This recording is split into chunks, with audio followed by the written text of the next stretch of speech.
अस्सलाम वालेकुम। Welcome to our channel Novelistan Urdu novels library. कैसे हैं आप सब लोग? आप सब लोग जानते हैं जैसे कि हम हमेशा आपके लिए लेकर आते हैं बहुत ही अच्छे अच्छे डिफरेंट टॉपिक्स पे और बहुत ही अच्छी स्टोरी वाले नॉवेल्स। तो आज भी मैं आपके लिए लेकर आई हूँ आपका मोस्ट फेवरेट नॉवेल दहकता सहरा की न्यू एपिसोड। मुबारक हो। आखिरकार जुन्नून उसामा के 6 साल की हिजरत ख़त्म हुई। जो वो दहकता सहरा में नंगे पैर घूम रहा था 6 साल से, आखिरकार ये जो उसका सफ़र है वो ख़त्म हुआ और उसको ज़रनीन मिल ही गई। भले से ज़रनीन जो है उसका मिजाज बिल्कुल भी जो है ना नीचे नहीं आ रहा, लेकिन बहरहाल दोनों का निकाह हो गया और जुन्नून की 6 साल की हिजरत जो है वो इख्तिताम पजीर हुई। देखते हैं आज क्या होता है एपिसोड में। जल्दी से एपिसोड को लाइक कर दें, वीडियो को लाइक कीजिएगा, शेयर कीजिएगा, रिव्यूज़ दीजिएगा और बेल आइकन को ज़रूर प्रेस कीजिएगा ताकि तमाम एपिसोड की नोटिफिकेशंस आपको वक्त पर मिल सकें। नॉवेल है दहकता सहरा, राइटर हैं सारा।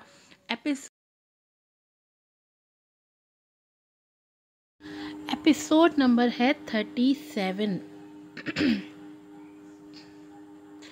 सामने बेड पर वो दुनिया माफीमा से बेखबर थी और वो उस पर अपनी जलती निगाहें जमाए साकित था। ना जाने कितना वक्त बीत गया था मगर वो मुस्तकिल बेहोश थी। डॉक्टर के मुताबिक वो आसाबी कमज़ोरी की वजह से बेहोश हुई थी, मगर उसामा जानता था कि ये आसाबी कमज़ोरी किस वजह से थी। बीते सालों में अदम तहफ़्फ़ुज़, तन्हाई और डर के साथ जीना किसी भी इंसान को कमज़ोर कर सकता था। वो तो फिर एक नाजुक जान थी। उसकी ये हालत उसे अज़ियत दे रही थी, मगर उस सब की वजह वो खुद था। ये बात वो बखूबी जानता था, तभी तो लब खामोश थे। न किसी माफ़ी की तलब थी, न किसी मदावे का इरादा था। तलब थी तो उसकी और इरादा था तो उसे तमाम उम्र खुद से जोड़े के रखने का। भूरी आंखों में मुआफ़ी की तड़प वो देख सकता था, मगर वो इस सब से गुरेज पाता कि ये सब उसकी सरिश्त में नहीं था। माफ़ी, मदावा, सब कुछ जुनून उसामा के लिए मुश्किल ही नहीं नामुमकिन था। लब भींच कर नज़रों का रुख मोड़ते वो उससे पहले वॉशरूम का रुख करता जरी हल्की सी कर्रा समेत अपनी आंखें खोल गई। तभी सरअत से वो उसकी तरफ बढ़ा जो उठने की नाकाम कोशिश में फिर से बेदम होती बेड पर गिर सी गई थी। ये सब देखती उसामा की सियाह आंखें जल सी उठी। ऐबक, ऊंची आवाज़ में ऐबक को बुलाते वो बेड से एक कदम के फासले पर रुक गया और ऐबक उसकी एक पुकार पर हाजिर था। रानिया को बुलाओ। मुख्तसरन कहकर वो खामोशी से उसका जर्द चेहरा देखने लगा जहां वो बेआवाज़ रो रही थी। ऐबक उसके हुक्म पर फौरन गायब हुआ था। उसे तसल्ली देना बेकार था कि ये जख्म भरना नामुमकिन था। तभी वो खामोशी से उसे देखता रहा, यहाँ तक कि उसकी सुलगती निगाहों के इर्तिकाज ने जरी को झंझला दिया। घूर कर उसे देखा। भूरी सुर्ख मुतुरम आंखों का वार गहरा था, मगर मुकाबिल भी जुन्नून उसामा था। तभी तो वो ढिठाई से उसे ही देखता रहा। इतना रोने से क्या होगा? तुम्हारा वो नाकाम आशिक तो मरने से रहा इन आंसुओं से। हाँ, मगर अगर तुम इसी तरह रोती रही तो मैं ज़रूर उसे मार डालूंगा। बेतासुर मगर सुलगते लहजे में इतनी ठंडक थी कि वो साकित रह गई। सियाह आंखों में इतनी लपक और आग थी जैसे वो वाकई उसे जान से मार डालेगा। वो रोना भूल कर उसे देखती रह गई, जो बज़ाहिर इतना पुरसुकून लग रहा था कि उसके अंदर कौन कौन से तूफान उमड़ रहे थे ये जानना नामुमकिन था। मगर इन सियाह आंखों की तपिश इतनी तेज़ थी कि जर्री को बेसाख्ता अपने दिल की धड़कन तेज़ होती महसूस हुई। वो खाइफ होती रुख मोड़ गई और उसकी इस हरकत ने उसामा को जलते कोयलों पर फेंका था। तभी जबड़े कसकर वो सरस से व्हीलचेयर के बटन प्रेस करता उस तक पहुंचा जो बेड के सिरे पर रुख मोड़े लेटी उसे सुलगा गई थी।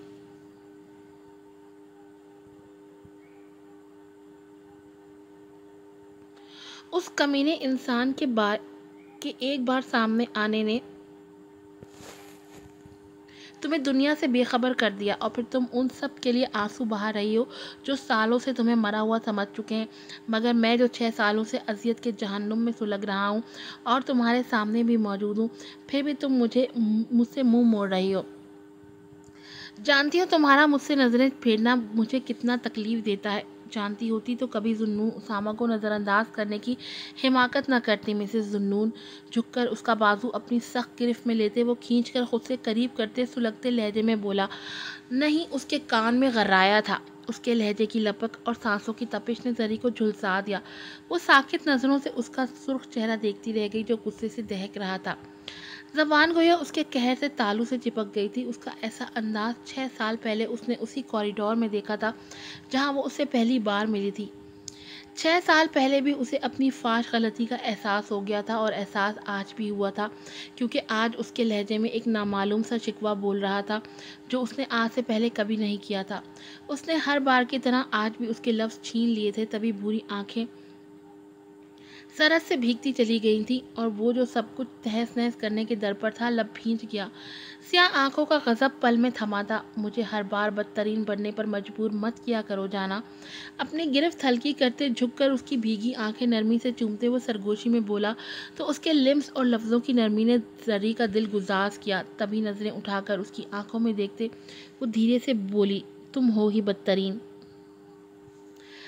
लरजते लहजे में बोलते आज उसके लहजे में नफरत कहीं नहीं थी, बल्कि एक नामालूम सी थकन थी जिसने उसामा को बेचैन कर दिया था। मैं जानता हूँ, लेकिन अब तुम भी जान लो कि तुम्हें तमाम उम्र इसी बदतरीन शख्स के साथ रहना है। उसकी तमाम तर मज़ाहिमत को नज़रअंदाज करते वो उसे सीने से लगाते मुस्कुराते मगर थके लहजे में बोलता। जरी को वाकई बेरहम लगा, लेकिन अब तमाम उम्र उसे इन्हीं पनाहों में रहना था, क्योंकि फरार नामुमकिन था। क्योंकि जुन्नून उसामा उसे मार तो सकता था, मगर उसे खुद से अलग नहीं कर सकता था। ये बात जरनीन रेहान बखूबी जानती थी।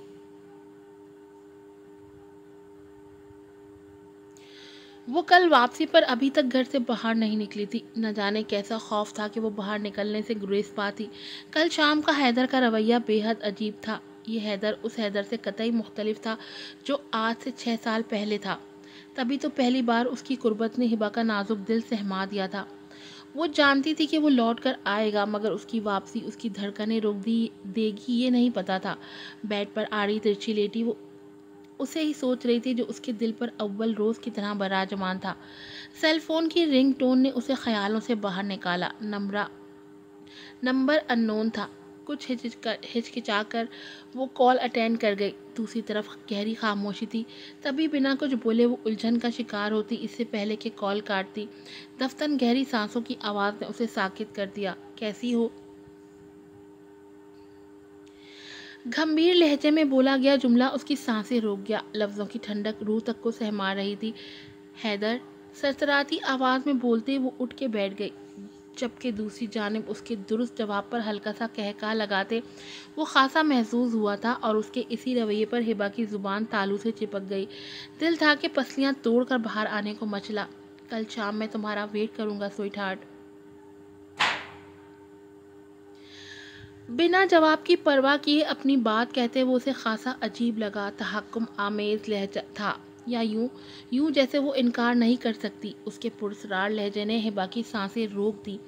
अर्क आलूद होती पेशानी को बाईं हाथ से साफ करते उसकी समातें उसकी तरफ मुतवज्जा थीं, जो अब उसके बोलने का मुंतज़िर था, और बोलना फ़िलहाल उसके लिए नामुमकिन था। तभी धड़कते दिल समेत वो सरद से कॉल काट गई। कॉल कटते ही मैसेज टोन भी जहाँ पर्ल होटल का एड्रेस दर्ज था। वक्त शाम 4 बजे का था। दिल पर हाथ रखे वो थर थर काँप रही थी। मुकाबिल दूर बैठा उसकी सांसें रोकने की सलाहियत रखता था। अगर वो करीब आ गया तो ये तो उसकी जान निकाल रहा था। दूसरी जानिब वो उसके नंबर पर जगा और वक्त टैक्स करके दिलकशी से मुस्कुराता सामने देखने लगा, जहां समंदर ठांटे मार रहा था, बिल्कुल उसके जज्बात की तरह। आंखें ढलते सूरज की किरणों सी चमक रही थीं। कल सुबह का सूरज एक अलग ही तूफान लेकर आने वाला था, जिससे फिलहाल सभी बेखबर थे। वो नहीं जानता कि कल का सूरज उसे एक ऐसी ऊंचाई से गिराने वाला था जो उसके वहमो गुमान में भी नहीं थी।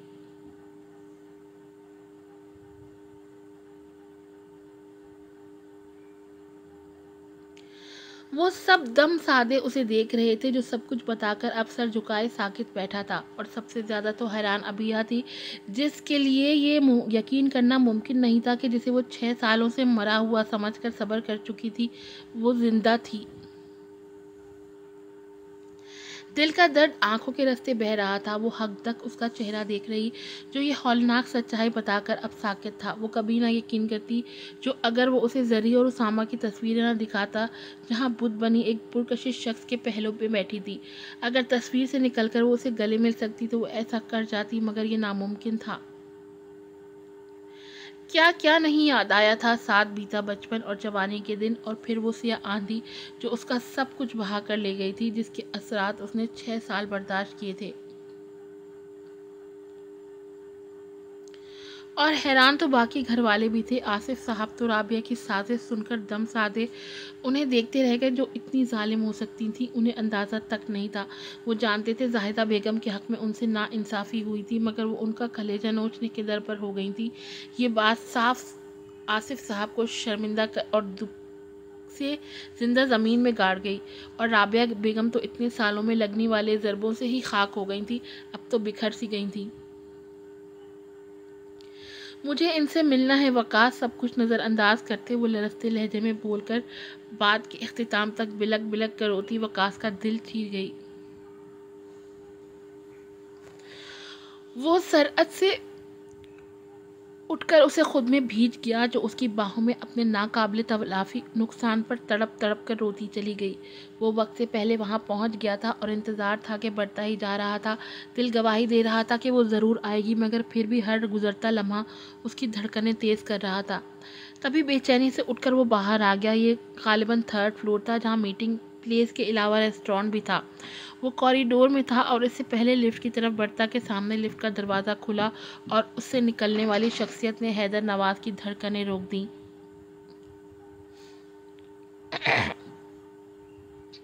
وہ مر جاتا مگر یہ یقین نہ کرتا جو سامنے نظر آ رہا تھا۔ ویل چیئر پر بیٹھا وہ شخص کوئی اور نہیں، اس کا اسامہ تھا، جسے وہ بند آنکھوں سے بھی پہچان سکتا تھا، مگر آج اس کا ایسا محتاج ہونا حیدر کو خاک کر گیا تھا۔ دل تھا سینہ پھاڑ کر باہر آنے کو مچلا تھا۔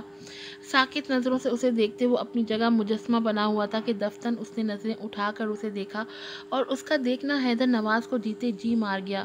کیسے اس شخص سے بے خبر رہ سکتا تھا جو اس کے دل کی دھڑکن تھا، جبکہ وہ بے چین سا اس کی طرف لپکا تھا کہ اسے سینے سے لگا سکے، مگر یہ حیدر نواز کا دل جانتا تھا کہ وہ کیسے اپنے قدموں پر کھڑا تھا۔ اس شخص کا سامنا کرنا ناممکن تھا کہ اسے سینے سے لگانا ناممکن۔ تبھی تو سرحد سے رخ موڑ کر وہ پھٹتے دل سمیت سرحد سے بھاگا۔ وہ بھول گیا تھا کہ اسے کس سے ملنا تھا، یاد تھا تو صرف یہ کہ وہ اس وقت اپنے یار کے ساتھ نہیں تھا جب اسے اس کی سب سے زیادہ ضرورت تھی۔ احساس ندامت تھا کہ اسے خاک کر رہا تھا اور آنکھوں سے آنسو بہہ رہے تھے جو وہ سرحد سے گلاسز لگا کر چھپا گیا۔ وہ کیسے اس کی طرف سے رخ موڑ کر آیا تھا یہ وہ جانتا تھا یا اس کا خدا، ورنہ دل تو اسے سینے سے لگانے کو مچل رہا تھا۔ پارکنگ میں کھڑی گاڑی کو سٹارٹ کرتے اسے ہاتھوں میں واضح لرزش تھی، چابی گھماتے اسے دقت پیش آ رہی تھی۔ تبھی بے دم ہوتے وہ سر اسٹیئرنگ وہیل پر ٹکا گیا۔ کتنے ہی آنسو بے مول ہوتے آنکھوں سے بہتے چلے گئے۔ آنکھوں میں بیتے وقتوں کی یادیں تھیں جہاں وہ زندگی سے بھرپور انداز میں مسکراتا اس کا دل روک دیا کرتا تھا، اور آج ایک وجود پارکنگ میں ماتم کنا تھا اور ایک وجود اوپر کوریڈور میں اپنی ذات کی نفی پر موم کا مجسمہ بنا ساکت تھا۔ سیاہ آنکھوں میں اذیت ہی اذیت تھی اور لب خاموش تھے۔ نظریں وہیں جمی تھیں جہاں سے وہ گیا تھا۔ رک جاؤ ایبک، وہ نہیں رکے گا۔ اس سے پہلے ایبک اس کے پیچھے جاتا کہ عقب سے ابھرتی اس کی بے تاثر آواز اس کے قدم روک گئی۔ لہجہ بے جان تھا، تبھی ایبک کے قدم ساکت ہوئے۔ سر، ایبک کی پکار پر وہ ہوش میں آیا تھا۔ خالی خالی نظروں سے اسے دیکھتے وہ اسے سننے سے قاصر تھا، مگر اتنا جانتا تھا کہ وہ وہاں نہیں رک سکتا تھا۔ گھر چلو، 2 ٹوک لہجے میں کہا گیا جملہ ایبک کو سمجھا گیا کہ انکار ممکن نہ تھا۔ تبھی بنا کچھ کہے وہ سرعت سے اس کی ویل چیئر تھامتا لفٹ کی طرف واپس مڑ گیا، اور یہ پہلی بار تھا کہ اس نے اس کی ویل چیئر تھامی تھی، ورنہ وہ کسی کو ایسا موقع نہیں دیتا تھا، مگر آج ایسا ہوا تھا، اور وجہ کیا تھی اس سے ایبک بخوبی واقف تھا۔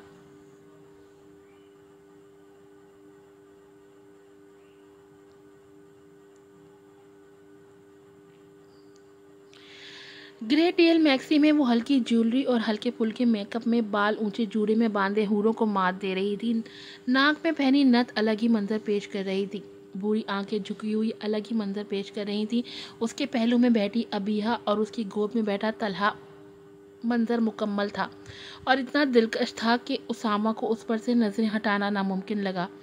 तभी टिकटिकी बांधे उसे देखते उसकी दिल की हालत अजीब थी। सांसें बेतरतीब थी, सियाह आंखों में अलग ही चमक थी जो हॉल में मौजूद लाइट्स की रोशनी को मात दे रही थी। एक सफ़र था जो तमाम हुआ था और एक सज़ा थी जो पूरी हुई थी, और आज खुद को आज़ाद महसूस करते जुन्नून उसामा के दिल की धड़कन अलग ही लय पर धड़क रही थी। उसके लिए उसने क्या क्या नहीं किया था। दहकते सहरा में नंगे पांव भागा था और बरसों पछतावे की आग में सुलगा था, तब जाकर वो उसकी पनाहों में आई थी और अब उसकी मौजूदगी उसके दिल को रोक रही थी। कहाँ सोचा था कि अल्लाह का करम ऐसा भी होगा। अब जब उसके सामने था तो दिल बेख्तियार सजदा शुक्र अदा करने को मचल रहा था। रोम रोम उसकी ज़ात का शुक्र अदा कर रहा था जिसने उसके इंतज़ार को रायगा नहीं किया था, जिसने उसे उसकी औकात से बढ़कर नवाजा था। और आज वो अपने ख्वाबों को यूं सच साबित होते देख उसामा का दिल गुदाज हुआ जा रहा था। इससे बढ़कर कोई रहमान बेशक नहीं। आज की एपिसोड यहीं पर ख़त्म होती है। फिर मिलूंगी आपसे आज ही के दिन एक और नई एपिसोड के साथ। अस्सलाम वालेकुम।